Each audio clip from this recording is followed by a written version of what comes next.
associated with the homework. They want us to calculate, I'll give you an example on the homework, percent by mass, mole fraction, molality on the board. Can anybody come up here and do one of these? Raise your hand. Attempt up here going. That is correct. She took the total mass for percent by mass, and then the sodium, and times 100. Need a calculator? Yeah, so whenever you see times 100, you always want to put the percent there, because if you don't, people won't think that it is a percent. And you can't do math with a percent.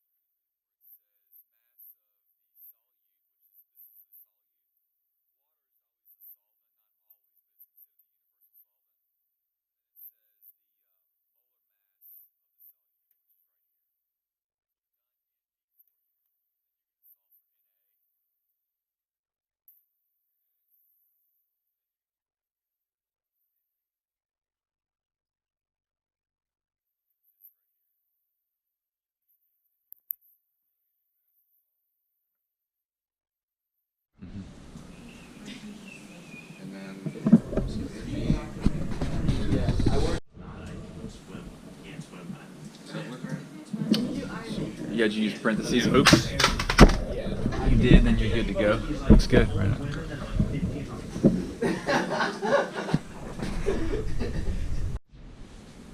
Yesterday we introduced molality, and when might you want to use molality over molarity, Clayton?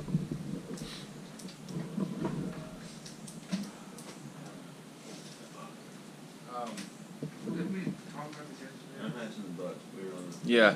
When might you want to use molality over molarity, Heather?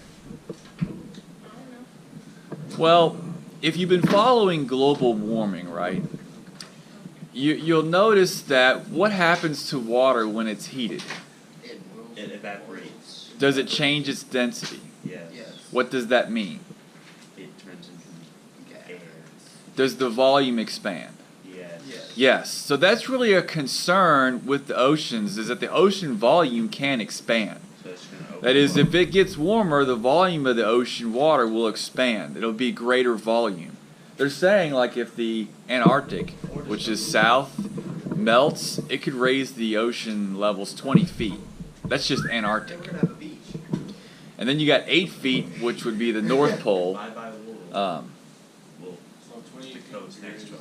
Yeah, and that's, I don't even know if they're calculating in the volume that could change if the water is heated, because water does expand when it's heated. So that's a problem with molarity. If you heat a substance, the volume changes, and that's going to affect your molarity, because molarity is moles per liter. So it can go over a liter, then you have a problem. So oftentimes molality will come in because it has to do with the kilograms. It's not going to be associated with the volume. It'll be exactly, let's say, 1,000 grams of water, which would be a kilogram. Especially the test, what you do is you don't do that. It says try to strive. Try to if you're not going to try. Like if you slam in your brakes on like the expressway. All right, very good. So 4.3, that's going to be mole per kilogram slash kg. Good job. Pentahydrate in 1.50 m aqueous solution of CuSO4 times 5H2O contains 1.50. 5 major types of solutions. And we talked about which one was the most common in the lab. The molar, right? Because what does the molar tell you?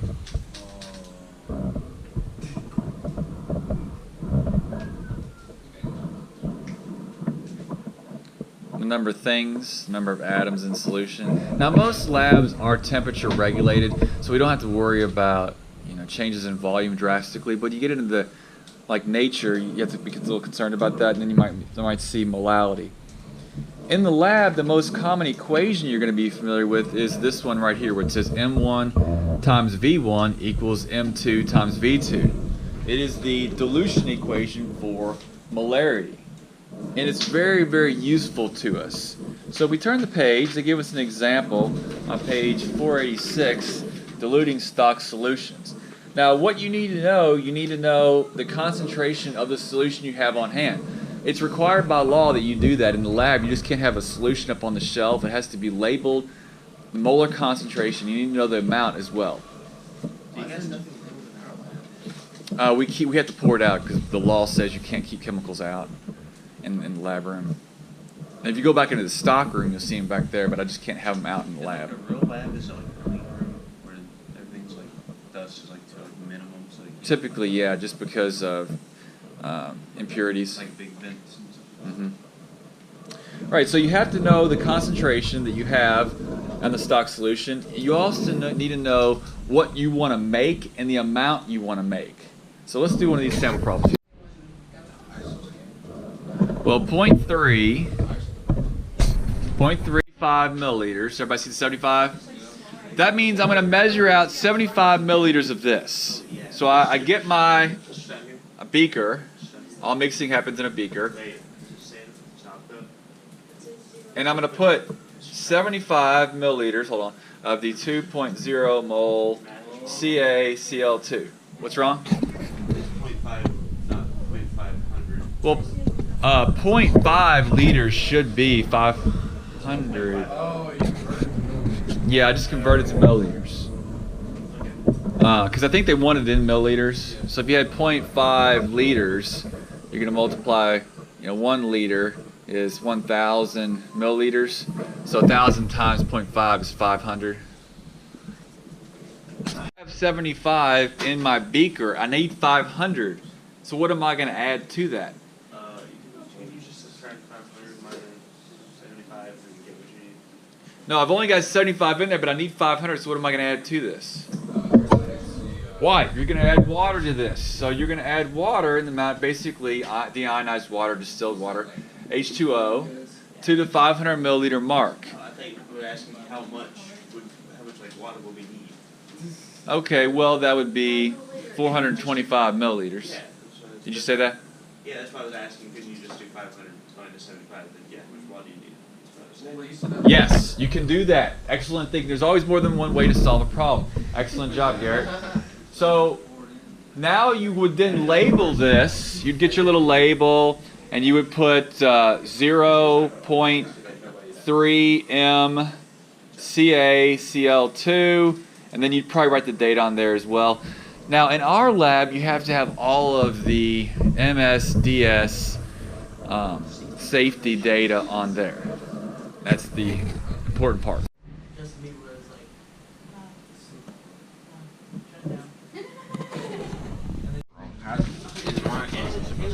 Plus 10, excellent, 20%.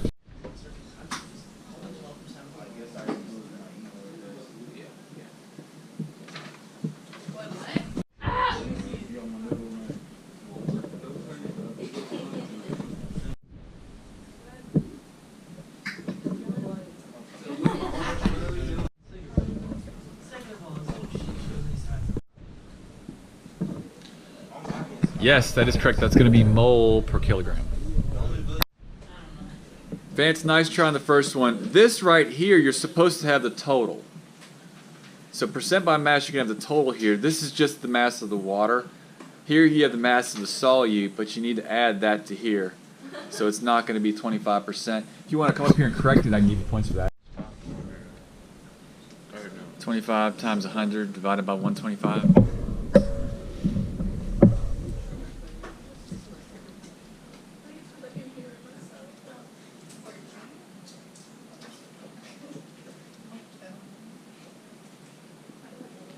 Very good, 20%. And then you said 100 over 18. But they have to be in the right place. So if you look at the formula, it tells you which is what.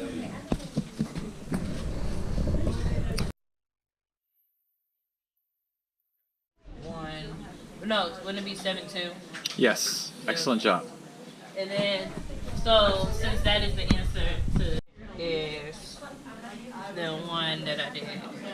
So you see that one? 0.1. Right. Now that's going to go in your denominator. This is going to be your moles of your NaCl. Moles of the NaCl. So it's one of these. Right, this was your NaCl, right? Because we have 58, Uh-huh. and that's 0.43. So mole NaCl. Wait, NaCl. Okay. NaCl. And then this one's going to be kilograms. Pentahydrate, a 1.5 aqueous solution of that contains 1.5 mole of CuSO4 times 5 H2O dissolved in 1 liter solution. You add solvent, you increase the number of solvent particles among which the solute particles move, as shown in figure 14.7, thereby decreasing the solution's concentration. How do you determine the... Okay, mass of solution here, right? Yeah. Calculate the percent for mass, mole fraction. Wait, what's the solution that contains 25 dissolved in... So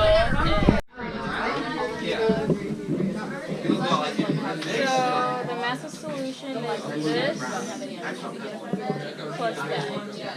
Excellent. I already calculated. Okay. Well, put it up there because most people won't understand. We got it. There you go, Jimmy.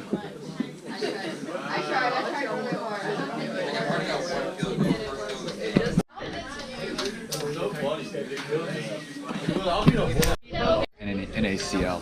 Oh, Cl. Yeah, chlorine, sodium chloride. And then just do the math.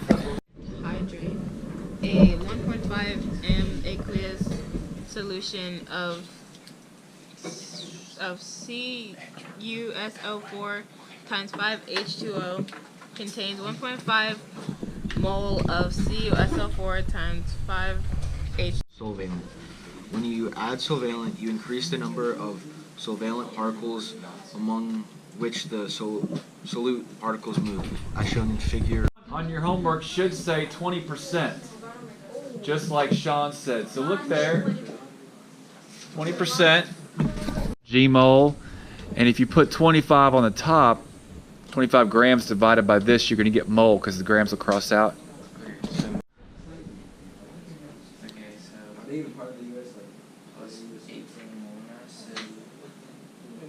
it 100 or 18? What do you think it is? I think it's 100. 100 what? Now if you look at how they have the problem set up, it says to take the mass of the solvent divided by the molar mass. What's the molar mass of water? You see how we got that? 2 plus 16 is hydrogen's 1, gives you 18 grams per mole. Now, what you're going to do, the 18 goes on the bottom. See, it says molar mass of solvent. So it's going to be 100 divided by 18. Oh, so this is a little side. Molality. Yesterday we talked about molality. Why would you use molality over molarity? Anybody know? Cross the grams out. And then you got to get the volume or the mass into grams. See how you got grams there of water? They want it in kilograms. Excellent. Solution. The molar mass of CuSO4 times 5H2O is about 249.70 grams. Thus, 1.50 mole of CuSO4 times 5H2O has a mass of 375 grams, an amount that you can measure on a balance. You can not simply add 375 grams of CuSO4 times 5H2O to 1 liter of water to make the 1.50 meter solution. Like all substances, CuSO4 times 5H2O takes up space